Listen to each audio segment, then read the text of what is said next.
Hallelujah.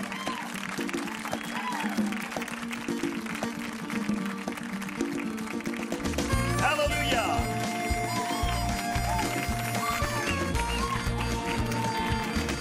God sent his son from heaven not to do his own will, but the will of his Father, to tell the world he's coming so soon. Jesus said, well, I am the bread of life. I've come to give you abundant life. I've come to you to show what's wrong or right. Do you know this Jesus?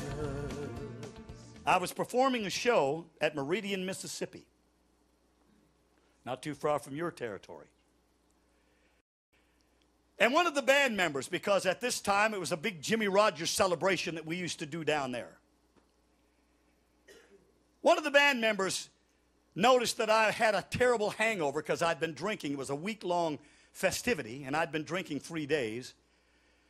And I was kind of sick, and I knew I had to perform on the stage at this big celebration. One of the band members handed me a little white pill and said, here, this will lift you up. And I took it, and it did.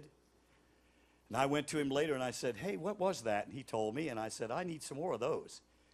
And that was my introduction into drugs, pills. We didn't know too much about heroin and crack cocaine and all that stuff then. So it was all pills, Yellow Jackets, Speckled Birds, you name it.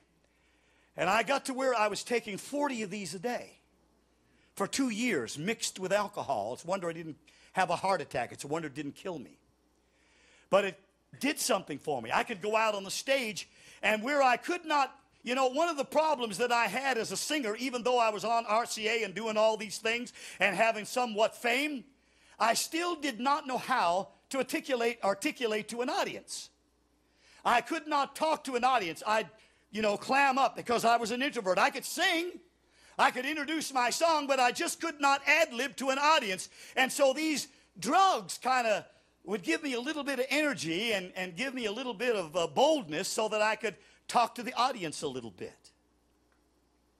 So I found myself on these drugs and on this alcohol, traveling with my dad and trying to figure out a way to make sure that I was not in the same cars with him and staying in motel rooms a little further down so that he wouldn't see me drinking.